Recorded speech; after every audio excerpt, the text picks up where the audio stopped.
পশ্চিমবঙ্গ জননিরাপত্তা ও সমাজবিরোধী কার্যকলাপ नियंत्रण बिल 2026। पश्चिम बंगाल में लागू हुआ सबसे सख्त पब्लिक सेफ्टी बिल।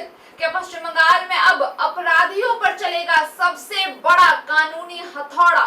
क्या बिना वारंटी गिरफ्तारी, 1 साल तक नजरबंदी और संपत्ति जब्त करने जैसे सख्त प्रावधान अब कानून का हिस्सा बन गए हैं? और आखिर क्यों इस नए पब्लिक सेफ्टी बिल पर शुरू हो गई है सियासी जंग? चलिए जानते हैं इस खास रिपोर्ट में। नमस्कार, मैं हूं अंशु ठाकुर और आप देख रहे हैं आरंभ न्यूज। पश्चिम बंगाल विधानसभा में सोमवार को West Bengal public safety bill 2026 को मंजूरी मिल गई है।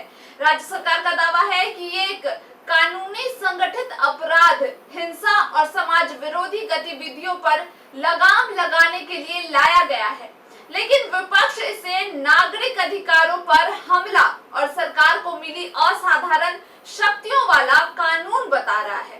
इसी वजह से ये बिल अब राजनीतिक बहस का बड़ा मुद्दा बन गया है। दरअसल इस नए कानून के तहत अगर किसी व्यक्ति पर संगठित अपराध, हिंसा फैलाने या समाज विरोधी गतिविधियों में शामिल होने का संदेह होता है तो प्रशासन उसे 1 साल तक प्रिवेंटिव डिटेंशन यानी एहतियाती हिरासत में रख सकता है।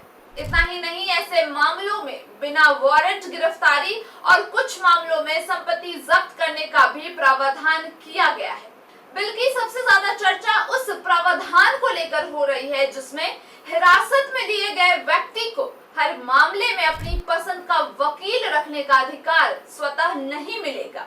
सरकार का कहना है कि विशेष परिस्थितियों में ही इसकी अनुमति दी जाएगी, जबकि विपक्ष का आरोप है कि ये न्यायिक अधिकारों को कमजोर करता है। सरकार का कहना है कि ये कानून माफिया, संगठित अपराध, अवैध कब्जों और हिंसक गतिविधियों पर सख्त कार्रवाई के लिए जरूरी है।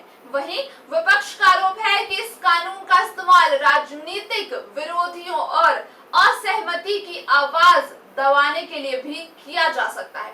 यही वजह है कि विधानसभा में इस बिल को लेकर सत्ता पक्ष और विपक्ष के बीच तीखी बहस भी देखने को मिली है।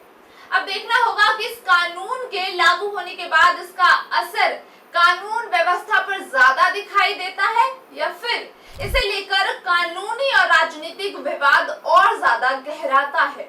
आपकी क्या राय है? क्या ऐसे सख्त कानून अपराध रोकने के लिए जरूरी है या फिर इनसे नागरिक अधिकार प्रभावित हो सकते हैं? अपनी राय हमें कमेंट बॉक्स में जरूर बताएं। अभी के लिए बस इतना ही। बाकी तमाम खबरों को जानने के लिए देखते रहिए आरंभ न्यूज।